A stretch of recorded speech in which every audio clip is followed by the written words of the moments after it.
Good evening, students. Today we will see clotting. Okay. Before going for clotting, we should know what is hemostasis. Hemostasis is the arrest of bleeding, and there are three steps in hemostasis. One is whenever there is a damage to the vessel first go for vasoconstriction. Second is formation of a platelet plug, that is a temporary plug, and third is formation of a definitive plug, that is clot formation. Now, so the second point is what is exactly clotting? Clotting is the formation of the clot. Clot is a jelly-like mass which is formed by the fibrin thread, which is forming a mesh-like network, and it is enrolling the cellular elements. So all the cellular elements with the fibrin thread enmeshed is called clot, and this clot prevents the bleeding. Okay.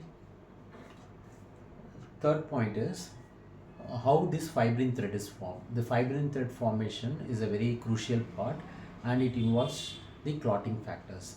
So all the clotting factors are synthesized in the liver, and the factors, especially the 2, 7, 9, 10, they are vitamin K dependent clotting factors. So the role of vitamin K is very important, and here it follows two pathway: intrinsic pathway and extrinsic pathway.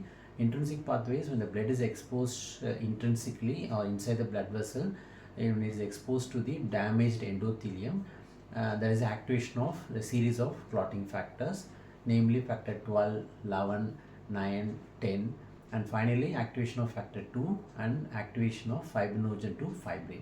This is intrinsic pathway.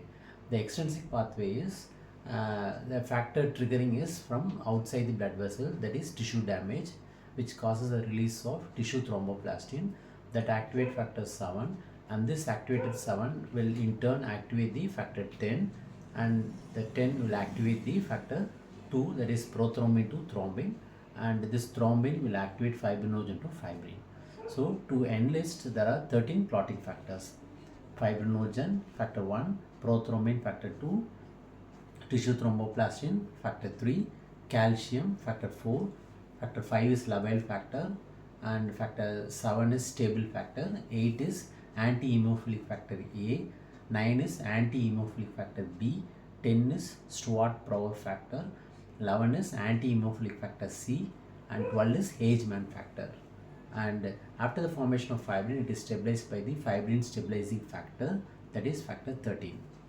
Okay, the last point is, fourth point is, the lack of this clotting factor leads to clotting disorders, and the important coagulation disorder is hemophilia. So that is the deficiency of factor 8, that is most common, and in this clotting disorder there is a prolongation of the clotting time. So the normal clotting time is 2 to 8 minutes. So these are the things, and the final point is you should know what is clot lysis, that is breakdown of the clot.